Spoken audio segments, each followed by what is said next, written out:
Pancasila sebagai suatu paradigma untuk membangun kehidupan bangsa Indonesia secara seimbang, baik yang bersifat jasmani.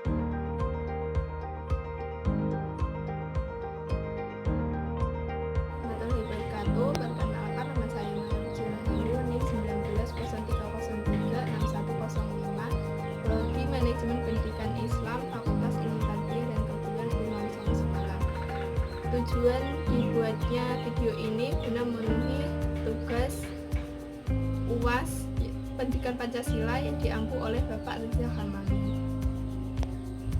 Dengan tema yang akan saya sampaikan, Pancasila sebagai paradigma kehidupan bermasyarakat di bangsa dan negara.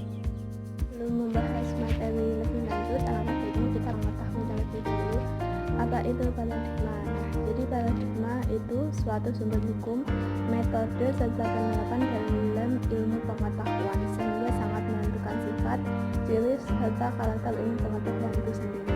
Nah, dapat disimpulkan bahwa paradigma merupakan sarana yang digunakan oleh para ilmuwan dalam merumuskan apa yang dipelajari, apa yang harus dijawab, bagaimana seharusnya menjawab, dan aturan-aturan yang harus ditaati dalam proses pengetahuan tersebut. Lalu apakah yang dimaksud dengan Pancasila sebagai paradigma?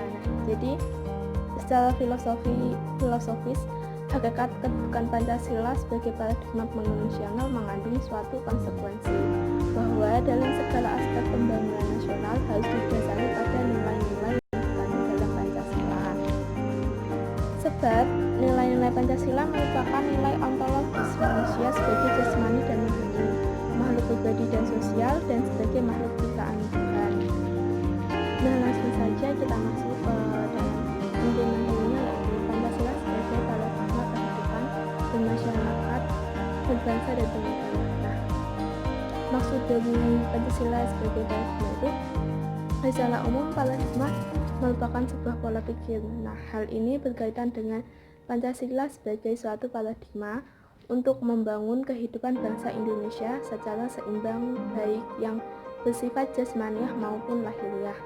Nah, hal ini diperlukan guna mewujudkan cita-cita nasional, yakni menuju masyarakat Indonesia yang adil dan makmur.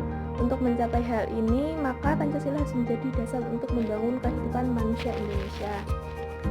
Selanjutnya, ini ada beberapa aspek Pancasila sebagai paradigma kehidupan dalam bermasyarakat, berbangsa dan bernegara. Yang pertama yaitu Pancasila sebagai paradigma pengembangan ITET.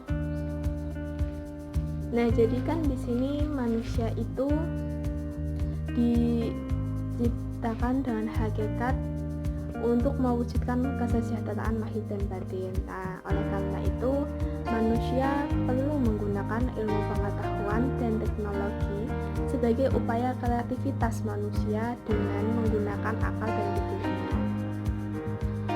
Dengan berdasarkan pada kreativitas dan akal pikiran manusia dalam mengembangkan ITET, maka manusia mampu mengolah kekayaan alam yang disediakan oleh Tuhan Yang Maha Kuasa demi kesejahteraan manusia. Nah, dengan demikian fungsi ITET hanya sebagai pengolah kekayaan. Oleh karena itu, usaha-usaha ITET harus mengikuti nilai-nilai dan moral ketuhanan dan kemanusiaan yang adil dan beradab. Jadi pada hakikatnya ilmu pengetahuan dan teknologi merupakan suatu hasil kreativitas rohani manusia. Dan kemudian yang kedua yaitu Pancasila sebagai paradigma pengembangan ideologi, politik, ekonomi, sosial budaya, pertahanan dan keamanan. Jadi hakikat manusia itu merupakan sumber nilai bagi pengembangan ideologi, politik, ekonomi, sosial budaya, pertahanan dan keamanan. Nah, hakikat pembangunan adalah pembangunan manusia secara total yang meliputi seluruh unsur hakikat manusia. Dengan kata lain, hakikat pembangunan adalah memanusiakan manusia sehingga manusia lebih bermartabat. Nah, di sini Pancasila sebagai paradigma pengembangan ideologi, politik, ekonomi, sosial budaya, pertahanan dan keamanan ini dibagi menjadi beberapa aspek. Nah, yang pertama ini pengembangan ideologi. Jadi pengembangan Pancasila sebagai ideologi harus bersifat dinamis sehingga dapat menangkap tanda-tanda perkembangan dari perubahan zaman. Pancasila sebagai ideologi bangsa hendaknya terbuka terhadap segala bentuk perkembangan zaman sehingga nilai-nilai yang terkandung dalam Pancasila tetap relevan. Nah, dapat disimpulkan juga bahwa Pancasila adalah dasar pola pikir bangsa, tidak dapat berubah. Nah, kemudian yang kedua yaitu Pancasila sebagai ideologi terbuka. Nah, jadi di sini yang dimaksud dengan ideologi terbuka itu adalah ideologi yang dapat berinteraksi dengan perkembangan zaman dan ditandai dengan dinamika internal. Nah, jadi sumber dan dasar ideologi terbuka itu berasal dari UUD 1945. Nah, jadi ideologi terbuka ini juga berkembangnya sesuai dengan perkembangan masyarakat dan keterbatasan kehidupan bangsa. Nah, hal ini merupakan suatu prasyarat bagi suatu ideologi. Dan yang ketiga yaitu wawasan kebangsaan. Nah, jadi konsep negara bangsa Indonesia dapat dirangkumkan dari pokok-pokok yang terkandung di dalam UUD 1945. Negara adalah keadaan kehidupan berkelompok bangsa Indonesia yang atas berkat rahmat Allah yang Maha Kuasa dan didorong oleh keinginan bangsa untuk berkehidupan yang bebas dalam arti merdeka, berdaulat, adil dan makmur berdasarkan Pancasila. Nah, di sini ada ciri-ciri ekonomi Pancasila yaitu ekonomi pasar bebas dengan unsur-unsur perencanaan sebagai koleksi untuk mencapai suatu kehidupan yang seombang atau keselarasan antara sistem ekonomi komando dan sistem ekonomi pasar liberal. Nah, harus disadari juga bahwa Pancasila tidak langsung melahirkan suatu sistem atau teori ekonomi. Teori ekonomi tidak dapat begitu saja diperas dari Pancasila. Nah, seringkali juga ada anggapan keliru bahwa Pancasila telah memuat segala-galanya dan bahwa suatu sistem ekonomi dapat diciptakan dari Pancasila dengan jalan deduksi saja.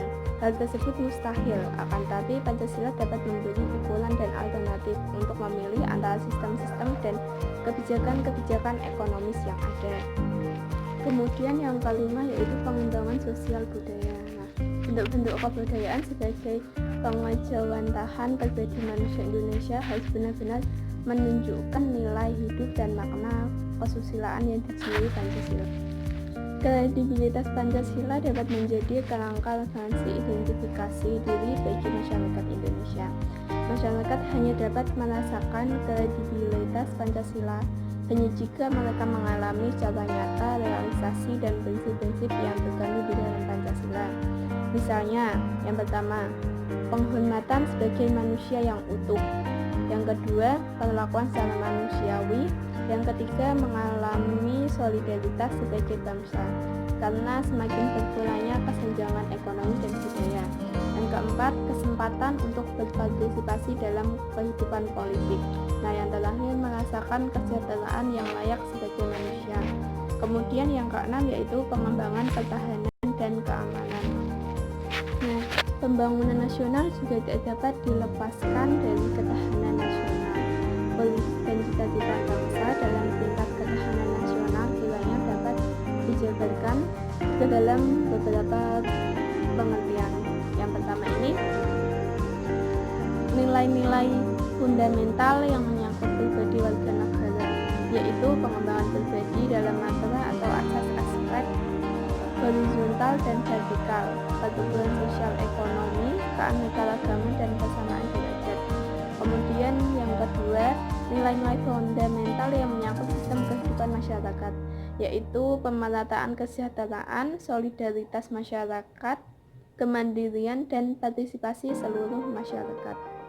Nah, yang ketiga ini nilai-nilai fundamental yang menyangkut interaksi antara pribadi warga negara dan sistem kehidupan masyarakat, yaitu keadilan sosial, keamanan dan keseimbangan lingkungan. Nah, dalam kondisi keamanan yang stabil sangat mendukung pelaksanaan pembangunan nasional dan sebaliknya. Keberhasilan pembangunan nasional juga dapat menunjang terciptanya kondisi keamanan yang stabil. hasil pembangunan yang tidak adil dan merata dapat menimbulkan kesenjangan yang akhirnya akan berpengaruh terhadap stabilitas pertahanan keamanan negara. Oleh karena itu, keseimbangan antara pendekatan keamanan dengan pendekatan kesejahteraan sangat diharapkan sehingga menghasilkan keseimbangan dan keserasian dalam kehidupan nasional. Nah, cukup sekian materi yang dapat saya sampaikan. Apabila ada kesalahan kata maupun pengucapan,